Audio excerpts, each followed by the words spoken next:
Y está permitido, ¿eh?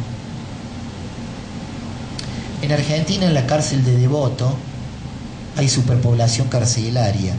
Están hacinados. Es un acto de tortura, según el protocolo. Porque se supone que las cárceles, como dije al principio de esto, son sanas y limpias para seguridad. Ni son sanas, ni limpias, ni son para seguridad, son para castigo. Ahora no pretendemos que, no, tampoco salgamos de decir, bueno, la gente se tiene que reinsertar porque va a pasar por la cárcel, pues no se reinserta. En esas condiciones no se reinserta nadie. Entonces empecemos a llamar a las cosas por su nombre. Otro tipo de tortura, privación de la normal estimulación sensorial como sonidos, luz, sentido del tiempo, aislamiento, manipulación de la luz de la celda, abuso de necesidades fisiológicas, restricciones en el sueño, alimento, agua, instalaciones sanitarias, baño, actividades motrices, atención médica, contacto social, aislamiento en la prisión, pérdida de contacto con el mundo exterior. Con frecuencia se mantienen las víctimas en aislamiento para evitar toda formación de vínculo o identificación mutua y fomentar una vinculación traumática con el torturador. Humillaciones como abuso verbal, realización de actos humillantes, la policía que le saltaba en el lomo para que se mojara el tipo ahí, que le lo peinaban con el... Amenaza de muerte, daños a la familia, nuevas torturas, prisión, ejecuciones simuladas, amenaza de ataques por animales como perros, gatos, ratas o escorpiones, técnicas psicológicas para desestructurar al individuo, incluidas traiciones forzadas, desvalimiento consistente, exposición a situaciones ambiguas o mensajes contradictorios, compartimento forzado como realización forzada de prácticas contra la propia religión, por ejemplo, forzar a los musulmanes a comer cerdo, introducción forzada a dañar a otras personas mediante tortura o cualquier otro abuso. Recuerden que es un protocolo internacional, por eso habla de los musulmanes, ¿no? Introducción forzada a destruir propiedades, inducción forzada a destruir propiedades, inducción forzada a traicionar a otra persona exponiéndola a riesgos, inducción forzada a presenciar torturas u otras atrocidades que se están cometiendo con otros. Una de las prácticas más comunes en el ámbito penitenciario, de tortura prácticamente, es la celda de aislamiento, les guste o no les guste. Y ya lo dijo la Corte Suprema de Justicia de la Nación en Romero Cacharani, ¿sí? La sanción de aislamiento es un trato cruel, inhumano y degradante, una tortura prácticamente. Para el protocolo es una tortura, para la Corte un trato cruel, inhumano, degradante. Es un trato cruel, inhumano y degradante que haya madres amamantando a sus hijos por intermedio de un barrote de una reja. Es un trato cruel, inhumano, degradante que afecta el interés superior del niño, que los niños estén cumpliendo condenas con la madre, porque tenemos niños inocentes presos por culpa de la madre, y sí, pero no deja de ser un trato cruel, inhumano, degradante.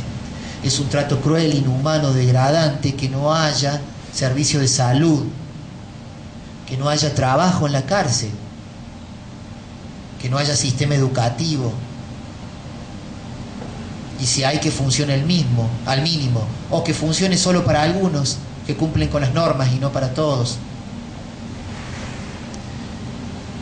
¿Sí? Es un trato cruel, inhumano, degradante que las cárceles de la nación argentina no sean ni sanas ni limpias, sino para castigo. Y así es. Entonces esto implica una violencia institucional, y lamentablemente la violencia siempre es sobre los colectivos más vulnerables: los pobres, los excluidos, los marginados, el pibe de San Antonio Sur, de Santa Marta, de las vías de Valle Viejo, del norte.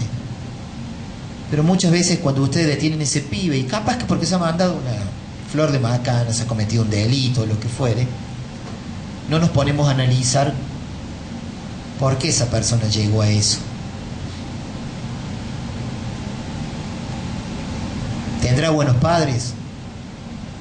¿Cuáles habrán sido sus oportunidades en la vida? ¿Realmente el Estado estuvo presente? ¿Tuvo o no estuvo? Y si estuvo, ¿de qué manera estuvo presente? Entonces, como el sistema capta pobres y como es absolutamente clasista y como es absolutamente selectivo, a ellos les dictamos la prisión preventiva. Discutida, absolutamente, pero legal está. Algunos se aventuran a decir, algunos juristas se aventuran a decir que la prisión preventiva está legitimada en los tratados internacionales y me parece que es una lectura errónea. Los tratados internacionales garantizan derechos humanos. Lejos puede garantizar la privación de la libertad de alguien. Lo que dicen los derechos humanos es que la privación de la libertad cuando proceda debe ser excepcionalmente. Y lo dice nuestro Código Procesal Penal. Que se debe privar a alguien de la libertad solo para averiguar la verdad de lo que ocurrió. Pero sin embargo en este país tenemos en una tasa carcelaria el 60% de las personas son procesadas, ni siquiera han sido condenadas, y solo el resto, el 40%, son condenados con una sentencia firme. O sea que el sistema penitenciario, además de procesar carne humana, procesa carne inocente. Porque todo el mundo tiene derecho a que se es inocente, que se pruebe lo contrario. ¿Y por qué no hablamos de las personas que terminan siendo absueltas? O sobreseídas. ¿Eso no es inseguridad? ¿De eso no se habla? ¿Por qué no hablamos de los compañeros, de los muchachos de la fuerza que terminan siendo absueltos o sobreseídos y que no golpearon a nadie? ¿Por qué no hablamos del pibe que se afanó una cárcel, que supuestamente se afanó una cárcel y terminó siendo absuelto porque era otro? ¿O no fue? De eso no se habla. ¿Por qué no hablamos de los que pasaron años en la cárcel y después se determinó que no fueron?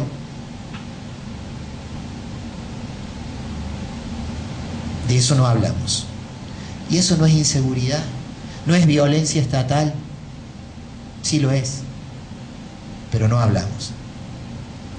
Y luego viene, y con esto voy a terminar mi exposición, porque me gustaría charlar con ustedes, escuchar sus puntos de vista, si están de acuerdo, y sacar alguna conclusión de esto, que sería lo bueno y lo productivo. ¿Sí? No tanto escucharme a mí, sino qué podemos sacar de esto. Vienen las muertes en las cárceles, que tampoco se habla, porque de los pobres no se habla, porque la República Argentina, Latinoamérica y el mundo esconde bajo la alfombra, ¿no?, la miseria, bajo la alfombra de la cárcel, la miseria o la ineficacia que tiene para garantizar los derechos. En un Estado democrático de derecho, porque todos nos llenamos la boca de que vivimos en un Estado democrático de derecho, pero sin embargo tenemos las cárceles, tenemos gente muerta, casos de gatillo fácil, gente muerta de hambre, gente del mismo sistema estatal que reclama mayores sueldos porque no les alcanza, porque...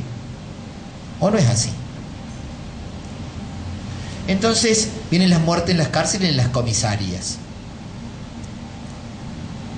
Y creo que vivimos en un sistema de impunidad constante, porque si nos pusiéramos a hacer un trabajo estadístico en el país de cuántos casos de apremios, que en realidad no son apremios, son torturas, que es más grave, pero que muchas veces se lo caratula desde la justicia como apremios para hacerlo un poco más liviano, y después encajonamos y no investigamos, obviamente que el sistema se convierte impune, y los buenos policías y la justicia y todo el mundo paga por esto que vimos recién. Si desde el mismo Estado fomentamos la impunidad, sin lugar a dudas que no lo vamos a poder frenar, y de hecho no lo estamos pudiendo frenar. Entonces ocurren muertes, vienen los desenlaces fatales, los resultados letales, muertes en las cárceles, ¿sí? Muertes en las comisarías, no solamente generadas por la policía, muchos se ahorcan, se suicidan.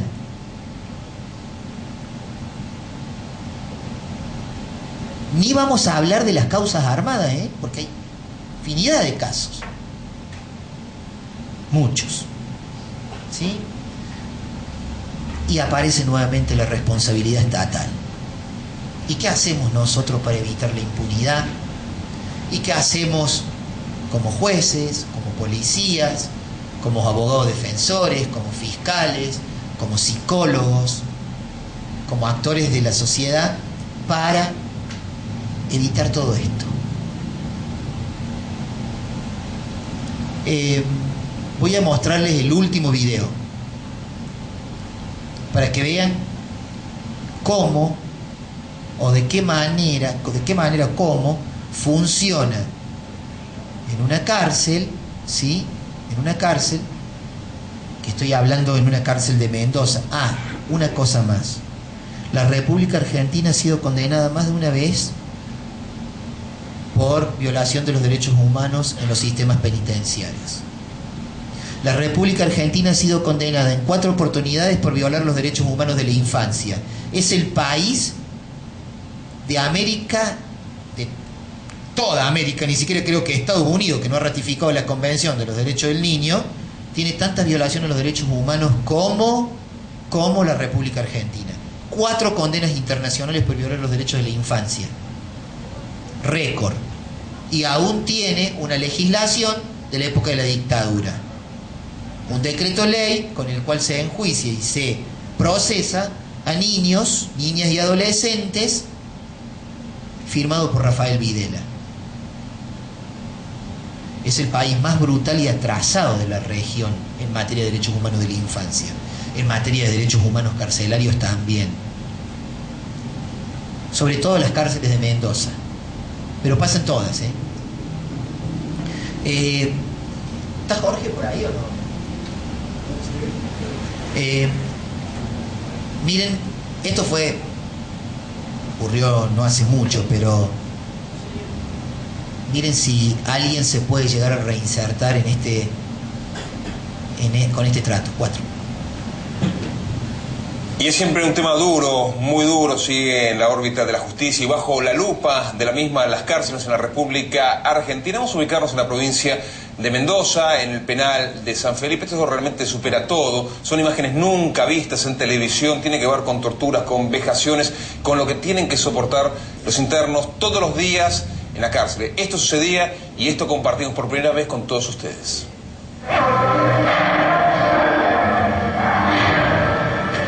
La difusión de los videos mostrando cómo un grupo de penitenciarios torturaba salvajemente a internos del penal de San Felipe en Mendoza dio origen a una investigación judicial que determinó la destitución del responsable de la cárcel y la separación de la fuerza a los efectivos que cometieron apremios ilegales.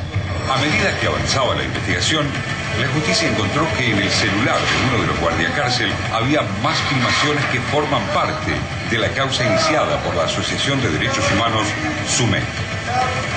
Algunas de las grabaciones halladas en el teléfono celular permitieron identificar a los agentes penitenciarios que participaron de las torturas, donde también a uno de ellos, identificado como El Colo, se lo muestra en prácticas violentas de boxeo con otros guardias. Entre los videos que se adjuntaron a la causa hay imágenes que exponen claramente la brutalidad e impunidad con que actuaban los guardiacárceles. Un tramo de la filmación muestra cómo maltratan a un preso que solo pedía fuego para encender un cigarrillo. Una de las filmaciones más relevantes para la investigación es la que muestra el cierre de uno de los pabellones, utilizando palos, cascos y otros elementos represivos que se encuentran prohibidos por la Convención contra la Tortura y otros tratos o penas crueles, inhumanos o degradantes, de la que Argentina es parte desde 1985. Entre otras violaciones a ese Tratado de Naciones Unidas que se cometieron en el penal de San Felipe, se destaca la humillación a la que eran sometidos los presos al momento de salir de las duchas. Los obligaban a salir desnudos y eran amenazados con recibir golpizas si no estaban en sus celdas. La investigación terminó con la carrera de 7 funcionarios penitenciarios que están detenidos y procesados. Las penas que les corresponden por torturas y apremios ilegales van desde los 8 a 25 años de cárcel. Para evitar que estos hechos se vuelvan a producir, la legislatura mendocina espera tratar un proyecto de ley que crea la figura del procurador penitenciario provincial. Esta iniciativa tuvo que ser consensuada con la Corte Interamericana de Derechos Humanos para evitar una intervención del sistema penitenciario mendocino, dado que había sido sancionado por las condiciones de detención y las muertes que se produjeron en los penales durante la década de los 90.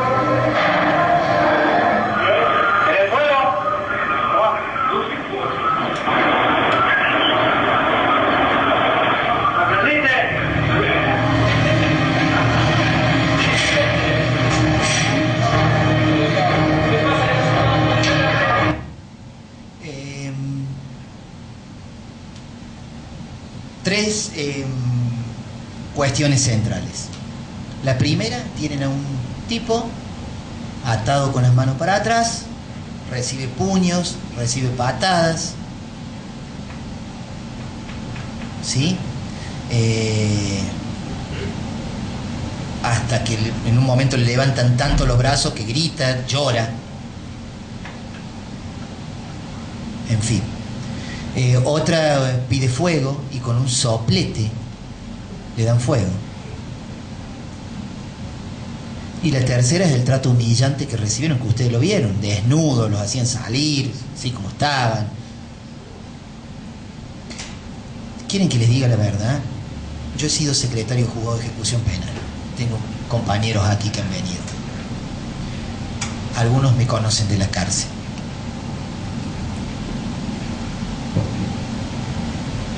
Qué hipocresía que hay en la República Argentina al decir, muchos, los tratados internacionales de derechos humanos dicen que las cárceles deberán ser sanas y limpias. No, bueno, eso dice la Constitución, para readaptación, para la misma ley de ejecución de la pena privativa de libertad dice que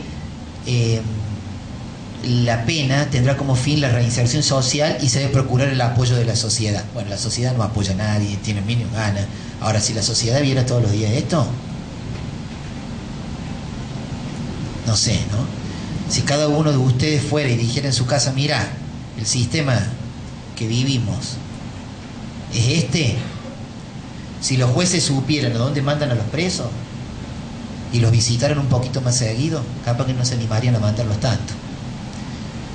Si todos supiéramos que las cárceles pasa esto, si todos abriéramos las cárceles y veríamos que en realidad la sociedad no es, que tampoco todo es tan malo,